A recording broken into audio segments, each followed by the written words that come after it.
त्यांच्यातच आहेत. नमस्कार, मी सतीश कुलकर्णी. 4 डिसेंबरला दत्त जन्मोत्सव सर्व भारतभर साजरा होणार आहे. अनेकांना अगोदर सवड मिळते, नंतर सवड मिळत नाही, परंतु त्या दिवशी आपण काहीतरी सेवा करावी अशी इच्छा असते. बरेच भाविक मला, माझे गुरुवर्य यांच्याशी फोनवर संपर्क साधतात. प्रत्येकाला सांगणं शक्य नाही, म्हणून तुम्हाला सर्वात सोपी सेवा आम्ही सांगत आहोत. लक्षपूर्वक ऐका, जास्त काही ओढाताण करायची गरज नाही. नुकतंच आम्ही एका ठिकाणी ग्रंथ वाचत होतो.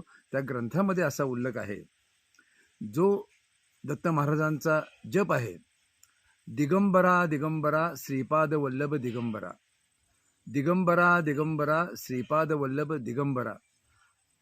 या जपाची अक्षराची संख्या फक्त 18 आहे. 18 जो अंक आहे त्याचं महत्त्व असं की आपल्या हिंदू संस्कृतीमध्ये 18 पुराणाला फार महत्त्व आहे. श्री गुरुदेव दत्त विश्वव्यापक आहेत, ब्रह्मांड नायक आहेत. कोणतीही सेवा केली ती त्यांच्यापर्यंत पोचते.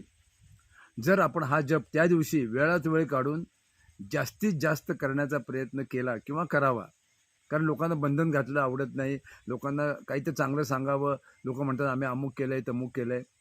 दत्तजयंतीबाबत गुरुवर्यांनी 4 डिसेंबरला काय गाणगापूरला कसा साजरा होतो हे सांगितलं आहे. दुपारी 12च्या आसपास किंवा रात्री झोपण्यापूर्वी किंवा सकाळी उठल्यानंतर गुरु दत्तात्रेयांच्या आपण फोटोसमोर गुरु नृसिंह सरस्वती दिगंबरा दिगंबरा श्रीपाद वल्लभ दिगंबरा, पिठापूरचे श्रीपाद श्री वल्लभ आणि अक्कलकोट स्वामींच्या फोटोसमोर बसावं, डोळे उघडे ठेवावेत आणि हा जप आपल्या इच्छेप्रमाणे जेवढा करता येईल तेवढा का करायचा. तर ह्या 18 अक्षरामध्ये एवढी ताकद आहे की 18 पुराणं वाचल्याचा तुम्हाला हा लाभ होणार आहे. 18 पुराणं आपल्या हातून कधी वाचन होणार नाही, ते शक्य पण नाही आणि ते समजावून घेणंसुद्धा अवघड आहे. म्हणून हा जो 18 अक्षरी मंत्र आहे, दिगंबरा दिगंबरा श्रीपाद वल्लभ दिगंबरा, हा जप त्या दिवशी आपण जास्तीत जास्त सहकुटुंब सहपरिवार मोठ्या आवाजामध्ये टाळ्याचा गजरात म्हणावा. गुरु दत्तात्रेय महाराजांना हा जप आवडेल, कारण त्यांचा त्या दिवशी जन्मच आहे आणि जन्म होता क्षणी तुमचे शब्द त्यांच्या कानावर जातील, तुमचा आवाज त्यांच्या कानावर जाईल. त्यांनाही स्मरण करता क्षणी प्रकट होतो, हा त्यांचा आशीर्वाद आहे. ते तुमच्या घरी प्रकट होतील आणि तुमच्या कुटुंबाला जे जे हवं ते ते देईल. कारण गुरुचरित्रामध्ये सांगितलं आहे, स्मरण मात्रेनं संतुष्ट, माझं स्मरण करा मी हजर आहे. असा अनुभव ज्यांना आला आहे त्यांना माहिती आहे. आमच्या जीवनामध्ये तर आम्हाला पदोपदी हा अनुभव येतो. आम्हाला जो अनुभव आलेला आहे तो सर्वसामान्य भक्तांना व्हावा अशी आमचाही प्रयत्न असतो. तसा आम्ही प्रयत्नही करतो, लोकांना सोप्या भाषेमध्ये सांगण्याचा प्रयत्न करतो. तर हा जप म्हणण्याचं कारण 18 अक्षरी आहे.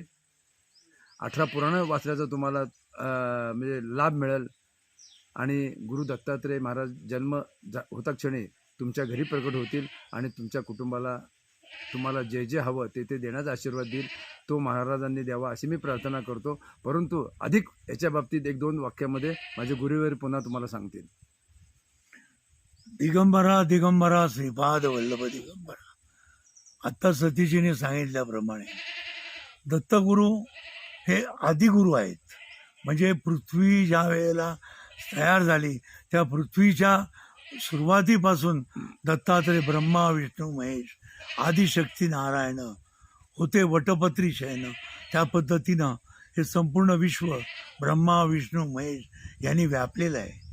आणि हे संपूर्ण विश्व व्यापलेलं असल्या कारणाने, ब्रह्मांड नायक असल्या कारणाने दिगंबरा दिगंबरा श्रीपाद वल्लभ दिगंबरा ही 18 पुराणांची ही जी संख्या आहे ही त्यांच्या जपामध्येच समाविष्ट झालेली आहे. ही अतिशय सूक्ष्म गोष्ट आहे, लक्षात घ्या. आपण ज्या वेळेला जप करू त्यावेळेला त्याच्यामध्ये त्या पुराणांचं जे काही पुण्याई आहे, त्या वाचल्यानंतरची जी पुण्याई आहे ती आपल्याला त्या ठिकाणी मिळणार आहे.